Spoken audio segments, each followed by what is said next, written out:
먼저 제가 청문회에 나온 데니까 많은 우리 교수님들이 저에게 부탁을 하였습니다.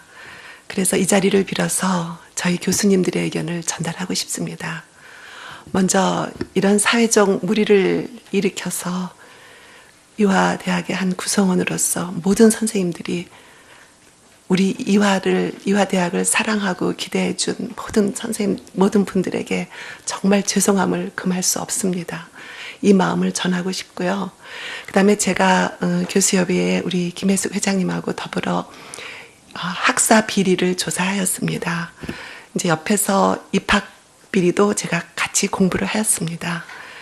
근데 해보면서 이것은 절대로 조직적이고 구조적인 비리가 아닙니다. 저희 이화여대는 입학 시스템이나 학사 시스템이 굉장히 엄격합니다. 면접을 들어간 5분, 또 그 정유라의 과목을 받은 그 선생님들, 그분들은 굉장히 뭐라 해야 될까, 조직적인 것이 전혀 나타나지 않고 있습니다. 이것은 저희 학교의 진상위에서도 밝혀진 사항으로 알고 있습니다. 그러나 있었습니다. 뭔가가 있었습니다. 그건 모르겠습니다. 국회의원들이나 의원님들이나 아니면은 검찰에서 그것을 밝혀주시기를 바랍니다. 그래서 이것은 지극히 개인의 한 5손가락 안에 꼽히는 그런 분들의 좀 권력형 비리가 아닐까, 저희는 그렇게 추측하고 있습니다. 그 다음에 세 번째로 제가 말씀드리고 싶은 것은 우리 또 교수님들이 부탁한 겁니다. 이번에 평단 사태가 일어나서 우리 최경희 전 총장께서 굉장히 고초를 많이 겪었습니다. 물론 경찰을 부른 것은 정말 잘못했습니다. 많은 교수들이 비난했습니다. 엄청난 비난 받았습니다. 그런데 그 평단 사건이 일어나게 된 것은 무엇일까요? 저희가 생각해 보면은 대학의 수장은 돈을 끌어와야 됩니다. 그렇지 않으면은 그것이 가장 큰 목적입니다. 지금의 사회에서는. 그럴 때 돈으로 우리 대학을 좌지우지하는 교육부는 과연 이 사태에서 그 책임이 자유로울까 저는 생각하고 싶습니다. 더불어 교육부도 같이 저희 이런 개혁이나 이런 데 같이 참했으면 하는 마음이고요. 마지막으로 저희 이화 안에서 지금 이 사태를 발단으로 개혁을 하고 있습니다. 저희 안에서 자정과 회복의 기회를 지금 저희가 모든 교수들이 노력하고 있으니까 이화를 사랑하는 마음 버리지 마시고 기대해 주시기를 부탁드리겠습니다. 예, 최원재 교수님 얘기 잘 들었습니다. 다음은 더불어민주당 존경하는 박영선 의원님 질의해 주시기 바랍니다. 예, 박헌영 증인께 질문하겠습니다. 아까 핸드폰을 그 장순호에게 전달을 했다고 했잖아요. 그건 제가 전달한 것은 아니고요. 네. 그 만들어서 이제 제가 한 대 쓰고 나머지 2대를 고용태 씨를 줬습니다. 그랬더니 나중에 고용태 씨가 한 대 쓰고 나머지 한 대는 어디가 있는지 몰랐는데요. 그거를 검찰 조사 과정에서 알고 보니까 그게 장순호 씨가 사용했던 것으로 그렇게 알게 된 겁니다. 장순호는 독일 검찰이 삼성돈의 그 돈 세탁 수사를 받고 있는 장남수의 부친이 맞아요. 확인을 해보니까. 그러면 이 장순호 씨를 만난 적은 없습니까? 장순호 씨를 만난 적이 있습니다. 어디서 만났습니까? 그 SK에 제안을 하러 들어갈 때. 같이 갔습니까? 네, 그 비대구로 바로 돈을 보내라는 그 지시가 있었기 때문에. 네. 그거를 같이 들어가서 이제 말씀을 드리기 위해서 그분을 그때 처음 뵀습니다. 그럼 장순호라는 분은 무슨 역할을 한 겁니까? 그러니까 미팅 당일날 이제 SK 그 사옥 앞에서 만나 뵀고요. 사옥에서 만나 뵙고. 그러니까 평상시에 그 안에서. 저는 그분을 그때 한 번 뵀습니다. 그리고 그 후에 만난 적 네, 없고요. 그 후로는 만난 적이 없고요. 지금 알려진 바로는 최순실 씨의 집사, 그러니까 재산 관리인이다 이렇게 지금 알려져 있거든요. 정확하게는 저도 어떤 역할인지 모르겠습니다. 그러니까 어쨌든 SK에 돈 받으러 갈 때 같이 갔었으니까 그런 뭐 추론이 틀리는 건 아니겠네요. 그럴 수 있을 거라고 생각합니다. 네. 그리고 아까 그 타블렛 PC 고용태 씨가 쓴 거를 봤다고 했는데 그게 혹시 기종이 뭔지 기억합니까? 뭐 삼성 기종은 국산 기종이었고요. 그러니까 애플 제품은 아니었고. 애플 제품은 아니었고. 네, 삼성이었던 걸로 기억을 하고요. 삼성이었던 네, 걸로요. 네. 네. 그럼 지금 JTBC가 보도하는 그 타블릿 PC가 삼성 거인가요? 제가 보도를 본 바로는 그렇게 저도 봤는데 제가 이거 답변 드리기 전에 한 가지만 좀 말씀드려도 되겠습니까?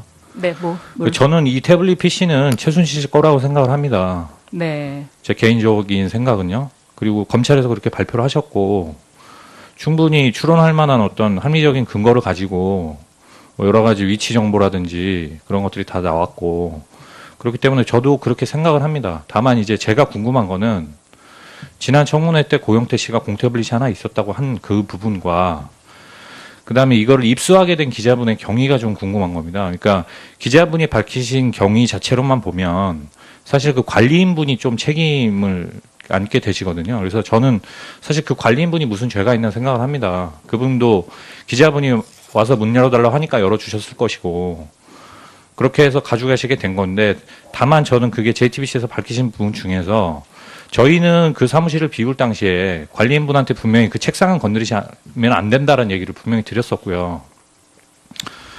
그 이유는 왜 그랬습니까? 책상은 왜 남겨놓은 책상을 거예요? 놔두고 나온 이유는 그 최순실 씨 지시였습니다. 그러니까 그 당시에 이미 최순실 씨와 고영태 씨가 사이가 안 좋은 상태였기 때문에 고영태 씨는 그 당시에 이미 그 사무실을 나오지 않고 있었던 시기고요. 연락도 안 되던 시기입니다. 그래서 그 사무실을 정리를 해야 되는데 짐을 빼라고 하니까 저희는 짐을 빼야 되는데 이 책상은 고영태 씨 본인 거니까 고영태 씨가 따로 자기가 직접 용달을 불러서 그 들여온 책상이었거든요. 그래서 그 책상을 저희가 임의대로 치울 수가 없으니까 이제 최순실 씨한테 물어본 겁니다. 이 책상은 어떻게 할까요? 그러니까 그거는 제가 뭐 워딩대로 이렇게 좀 표현을 드리겠습니다. 그거는 고상무 알아서 하게 놔둬라. 지가 알아서 하게 놔둬라. 괜히 건드려서 그거를로 또 괜히 무슨 법적인 걸로 걸고 넘어질 수 있으니까 본인하고 이제 사이가 안 좋아진 후니까요. 그렇게 얘기를 해서 책상을 그대로 이제 두고 나오게 된 거고요. 그래서 최종적으로 나오면서 당연히 책상 남의 책상이긴 하지만 그래도 두고 나와야 되니까 안에 뭐가 있는지 이제 책상 서랍을 열어봤던 거고요. 그래서 그때 제가 그 태블릿 PC가 거기 안에 있었던 걸 보게 된 거고요. 그러면서 나오면서 이제 관리인분한테는 분명하게 말씀을 드렸습니다. 이 책상에 주인이 있고 나중에 다시 이거를 찾으러 올 거다. 이제 언제 찾으러 올 거라고 얘기는 분명히 못한 건 맞습니다. 그 언제 찾으러 올 거라고는 얘기는 못 드렸지만 찾으러 올 거라고 얘기를 드렸고 그리고 이제 그 당시에 그 사무실은 짐을 빼서 비운 상태였지만 그 사무실에 보증금이 남아 있었고 그 보증금에서 월세가 차감되고 있는 상황이었습니다. 그러니까 쉽게 말해서 월세를 내고 있는 사무실에 그 문이 시건장치가 돼 있는데 그걸 결국에는 그러면은 관리인분이 열어줘서 기자분이 가져간 것밖에 안 되기 때문에 제가 아는 사실관계 안에서는요. 지금까지 뭐 그렇게 밝혀지고 있죠. 제가 아는 사실관계 안에서 그렇기 때문에 JTBC에서 해명하신 내용대로라면은 저는 의문이 드는 겁니다. 기자분이 왜 그걸 꼭 직접 들고 나오셔야 했나? 분명히 그 기자분이 보시고 판단을 하셨을 때 이게 정말로 국정농단의 심각한 어떤 그 중요 증거가 될 수 있고 이게 부동산에 내져 있는 상태였기 때문에 사무실이 이것을 뭐 도난이나 멸실의 우려가 있어서 들고 나왔다고 하셨는데 만약에 정말 그랬다면 검찰이나 경찰에다 연락을 해서 들고 나왔으면 되는 겁니다. 제 생각에는요. 근데 왜 그거는 기자의 속성상 저도 그래서 기자를 저는 그냥 해봤지만 제가 그냥 그런 의문이 든다는 거고요. 네. 네네. 제가 아는 근데 사실관계는 이런 얘기를 이렇게 장황하게 해야 되는 무슨 이유가 있습니까? 제가 오해를 받을까 봐 그렇습니다. 네? 제가 어떤 뭐 이거에 논점을 흐리거나 저는 그러고 싶은 의도가 없습니다. 이 태블릿 얘기를 꺼냄으로 인해서 지금 논점을 흐리고 있어요. 저희가 보기엔. 네네 그렇게 네. 보실 것 같아서 제가 네. 말씀을 드리는 그러니까 겁니다. 어떤 의도가 있어서 이야기하는 것처럼 들려요. 네네. 그냥 저는 네. 네. 그러고요. 됐습니다. 네. 이화여대 제가 뭐 이 질의를 안 하고 싶었는데 해야 되겠습니다. 그 김장자 씨를 김경숙 증인도 아십니까?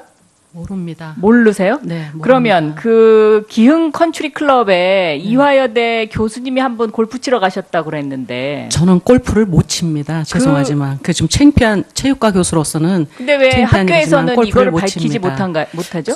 저가 학교에다 물어보고 싶은 얘기입니다. 그거는 예. 그렇습니까? 네. 그러면 김장자 씨가 하는 알프스의 한광옥 비서실장 부인도 그리고 얼마 전에 총리로 내정된 김병준 내정자의 부인도 다 다녔다는 거는 총장님하고 다 아시죠? 그러니까 지금 이 핵심에 김장자 여사가 있는 거거든요. 그러니까 지금 아직도 이런 어떤 청와대의 중요한 인사, 비서실장, 총리 내정자, 이게 다 김장자 씨하고 연결된 사람들이 지금 인사를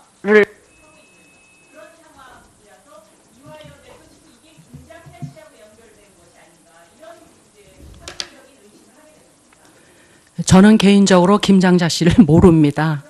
예. 그분은 10여 년 전에, 9년 전에 남편이 잠깐 알았었고요. 그리고 지금은 전혀 그분하고 어떤 그 관계가 없습니다. 예. 네.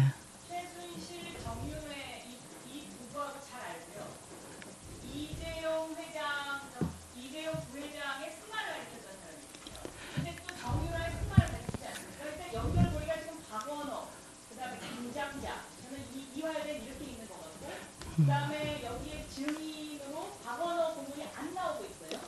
박재홍 이 사람도 지금 삼성과 관련해서 독일에 갔었던 사람인데 안 나오지 않습니까? 말도 안 되는 사실을 들고. 그러니까 지금 이런 식으로 그 연결이 되어 있는 거죠. 예, 그래서 예. 반드시 증인으로 부르셔야 됩니다. 예, 간사간 협상이 원활히 이루어질 수 있도록 위원장도 각별히 챙기겠습니다. 예, 우리 도정환 의원 어서 진행 바랍니다. 네. 좀 전에 이영선 행정관 관련해서 대통령 경호실을 통해서 자료를 받았는데요. 이영선 행정관이 12월 7일에 연가 신청을 했더라고요. 14일부터 16일까지 3일간 개인 사유. 근데 경호실, 청와대 경호실에서 바로 승인을 하고요. 또 12월 8일 날 10일부터 13일까지 2일간 개인 사유로 또 연가 신청을 하니까 또 바로 승인을 해요. 정신. 근데 이날이 7일이 우리가 특위에서 청문회 출석하라고 요구한 그날이에요. 특위에서 청문회 출석하라고 요구한 날 바로 연가 신청하면 청와대에서 바로 내주고. 그러니까 이렇게 신청하자마자 바로 허가내 주는 거는 문제라고 봅니다. 이게 청와대가 조직적으로 증인들을 은폐하려는 의도가 아닌가 하는 생각을 하면서 22일 날 열릴 청문회에서 이 같은 문제가 발생하지 않도록 특단의 조치를 위원장님께서 우리 특위가 조치를 취할 수 있도록 해주시면 좋겠다는 말씀을 적극적으로 드립니다. 조치 검토하겠습니다. 먼저 제가 청문회에 나온 데니까 많은 우리 교수님들이 저에게 부탁을 하였습니다. 그래서 이 자리를 빌어서 저희 교수님들의 의견을 전달하고 싶습니다. 먼저 이런 사회적 물의를 일으켜서 이화대학의 한 구성원으로서 모든 선생님들이 우리 이화대학을 사랑하고 기대해 준 모든 선생님, 모든 분들에게 정말 죄송함을 금할 수 없습니다. 이 마음을 전하고 싶고요. 그 다음에 제가 교수협의회 우리 김혜숙 회장님하고 더불어 학사 비리를 조사하였습니다. 이제 옆에서 입학 비리도 제가 같이 공부를 하였습니다. 근데 해보면서 이것은 절대로 조직적이고 구조적인 비리가 아닙니다. 저희 이화여대는 입학 시스템이나 학사 시스템이 굉장히 엄격합니다. 면접을 들어간 5분, 또 그 정유라의 과목을 받은 그 선생님들, 그분들은 굉장히 뭐라 해야 될까, 조직적인 것이 전혀 나타나지 않고 있습니다. 이것은 저희 학교의 진상위에서도 밝혀진 사항으로 알고 있습니다. 그러나 있었습니다. 뭔가가 있었습니다. 그건 모르겠습니다. 국회의원들이나 의원님들이나 아니면은 검찰에서 그것을 밝혀주시기를 바랍니다.